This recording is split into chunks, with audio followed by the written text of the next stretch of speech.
Hello friends, मेरा नाम है Siya hair and makeup artist और स्वागत है आप सभी का मेरे यूट्यूब चैनल रक्षाएं मेकओवर्स पे, जहां मैं बात करूंगी मेकअप के बारे में। डिटेल में आपको सारी चीज़ें सिखाऊंगी।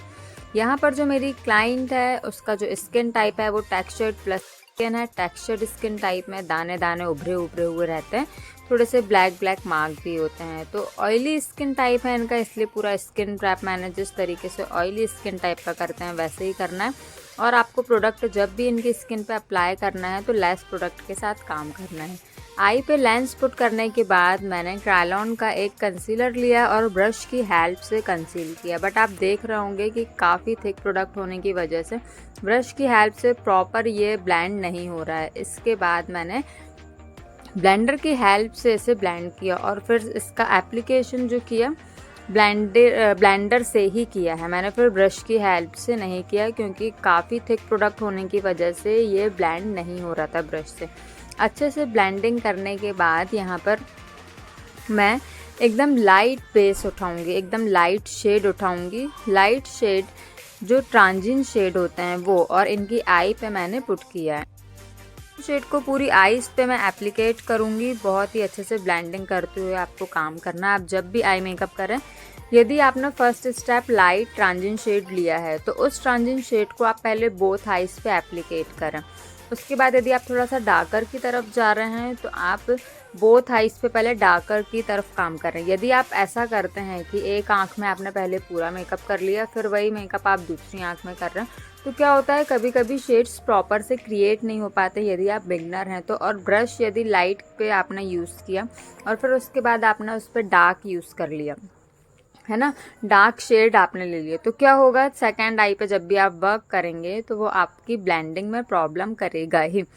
लाइट ट्रांजिन शेड लेने के बाद जो इनका आई बॉल का पोर्शन है वहाँ पर मैंने थोड़ा सा डार्क शेड दिया है और फॉरएवर 52 की पेंसिल से, कलर्ड पेंसिल से मैंने इनकी आई पे ग्रीन कलर पुट किया है एंड देन उसे स्मर्जिंग ब्रश से स्मर्ज कर दिया है। स्मर्ज आप जब भी करें बहुत ही केयरफुली करें, क्लाइंट को कभी कभी ब्रश चुभ जाते हैं।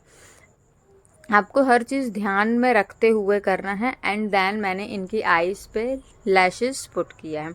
लैशेस पुट करने के बाद मैंने इनका स्किन प्रैप किया, बिकॉज इनकी स्किन टाइप टेक्सचर्ड है। टेक्सचर्ड स्किन हमेशा ऑयली होती है।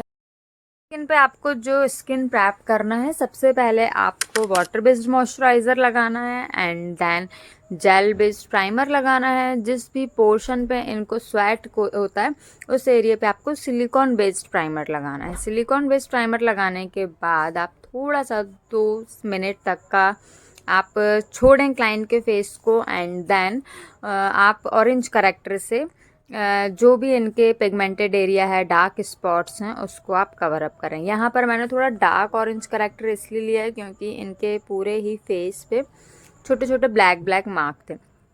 उसके बाद ऑरेंज की डेंसिटी को कम करने के लिए मैंने यहाँ पर अगेन क्रायलॉन का एक कंसीलर लिया है। कंसीलर पर मैंने इंग्लॉट मिक्स करके थोड़ा सा क्रायलॉन के कंसीलर की पेंसी को यहाँ पर मैंने थोड़ा सा स्मूथ किया है। स्मूथ करने से क्या हुआ ना, मैं एक प्रॉपर वे में ब्रश की हेल्प से ही उसे ब्लेंड कर पा रही हूँ, है ना। आप क्रायलॉन का बेस जब भी यूज़ करें as a concealer, as a foundation, आपको थोड़ा सा ड्रैगी मोशन पे ही ब्रश को या ब्लेंडर को यूज़ करना पड़ेगा, तभी वो बेस आपका ब्लेंड हो पाएगा। उसके बाद मैं इनके फेस को ब्लेंडर की हेल्प से न्यूट्रल कर रही हूँ। मैंने कंसीलर पुट किया, ये न्यूट्रलाइजिंग प्रोसेस है। जो भी मैंने प्रोडक्ट अप्लाई किया है, अब मैं इनके फेस को अच्छे से न्यूट्रल कर रही हूँ। न्यूट्रलाइजिंग प्रोसेस बहुत ही इंपॉर्टेंट है। क्यों इंपॉर्टेंट है? क्योंकि बहुत ही अच्छे से ब्लेंड करना है। अच्छे से ब्लेंड आपको इसलिए भी करना है क्योंकि एक पैच नहीं आना चाहिए। कभी कभी ब्लेंडिंग में प्रॉब्लम आती है, बिगनर्स को अच्छे से ब्लेंड नहीं हो पाता। उसके बाद यहाँ पर मैंने अगेन फॉरएवर 52 के 2 शेड मिक्स किए हैं और मिक्स करने के बाद मैं डायरेक्ट ब्लेंडर की हेल्प से उसे ब्लेंड कर रही हूँ। आप मेरी ट्रे में देख रहे होंगे कि जो मैंने क्या किया है, प्रोडक्ट को पहले ट्रे में लिया, उसके बाद उसे एक्टिवेट किया है, मिक्स किया है। मिक्स करने के बाद ही मैं क्लाइंट के फेस पे ये ब्लेंडिंग कर रही हूँ। डायरेक्ट ब्लेंडर की हेल्प से ही मैंने ब्लेंडिंग की है। आप हमेशा ब्लेंडिंग करें तो ध्यान दें पैच ना आए। फर्स्ट सेकंड सीमलेस ब्लेंडिंग हो, थर्ड, ब्लेंडिंग के बाद आपको क्लाइंट से बोलना है कि यदि फेस पे कभी भी इचिंग हो तो आप मुझे बताएं, नहीं तो कभी कभी क्या होता है कि क्लाइंट फेस कहीं ना कहीं पे खुजा लेता है या कुछ कर लेता है, इस वजह से बेस एज इट इज़ हो जाता है और अपन लॉक कर देते हैं, तो वो बहुत ही प्रॉब्लम होती है। बेकिंग करने के बाद यहाँ पर मैंने इनकी नोज़ पे एक शेडो क्रिएट की, मतलब मैंने हुला के कॉन्टूर शेड से इनकी नोज़ को, चिन एरिए को, है ना, जॉ लाइन को अच्छे से कॉन्टूर किया। कॉन्टूर करना ज़रूरी है एक शार्पनेस प्रोवाइड कराने के लिए, फीचर्स को एनहेंस करने के लिए कॉन्टूर बहुत ही अच्छे से करना चाहिए। यदि आपको कॉन्टूर में प्रॉब्लम हो रही है तो सबसे पहले आप क्लाइंट के फेस को समझें, उसके बाद ही कॉन्टूर करें। अदरवाइज़ कभी कभी क्या होता है, किसी का कॉन्टूर बिगड़ जाता है, उन्हें समझ में नहीं आता है, किसी का एक साइड अप हो जाता है, एक साइड डाउन हो जाता है ना। ये सारी प्रॉब्लम्स बिगनर के साथ आती ही है, तो आप हमेशा इन बातों को ध्यान में रखें जब भी आप कॉन्टूर करें। फोरहेड में भी कॉन्टूर किया जाता है, यदि क्लाइंट का फोरहेड बड़ा होता है तो उसमें भी कॉन्टूर करते हैं। अब यहाँ पर मैं इनके आई शेडो पे फिर से थोड़ा सा डार्क शेड पुट कर रही हूँ। थोड़ा सा मैं इनकी आईज़ को बड़ा दिखाने की कोशिश करूँगी, थोड़ा सा शेड बाहर साइड पुल करूँगी। तो मैंने अगेन डार्क ब्राउन शेड लिया है और इनकी आईज़ पे ब्लेंडिंग कर रही हूँ, है ना। आप जब भी काम करें आप लेस प्रोडक्ट के साथ काम करें। मेक श्योर हो कि जो आप आई शेडो का वर्क करें वो आपके नोज़ पे ना आए। अच्छे से पाउडर पुट करें अंडर आई पे, उसके बाद ही आप वर्क करें, चाहे वो ग्लिटर हो, चाहे वो कलर हो, चाहे वो शेड्स हो, कुछ भी हो। क्योंकि मैं मेकअप में यूज्ड हूँ, बहुत ही मेकअप करती हूँ, आए दिन मेरे मेकअप होते रहते हैं, तो मुझे इतना नीड नहीं थी अंडर एरिए पे, अंडर आई पे पाउडर पुट करने की जब मैं अपर लिड पे वर्क कर रही थी। बट जब मैं इनर लिड पे वर्क कर रही थी तो मैंने पाउडर पुट किया है, उसके बाद ही मैंने आई मेकअप को वापस से फिनिशिंग दी है। आपको ये हमेशा याद रखना है कि आप जब भी आई मेकअप करें अंडर एरिए पे, अंडर आई पे आपको पाउडर पुट करना ही है।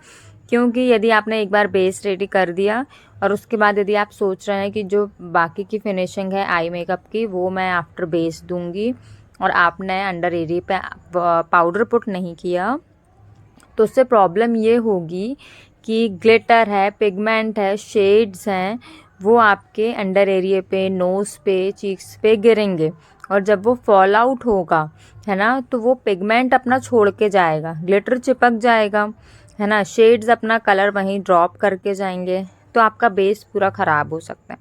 अब सेकंड आता है ब्लशर। ब्लशर में क्या होता है, आपको हमेशा क्लाइंट से बोलना है स्माइल या चीज़ करिए।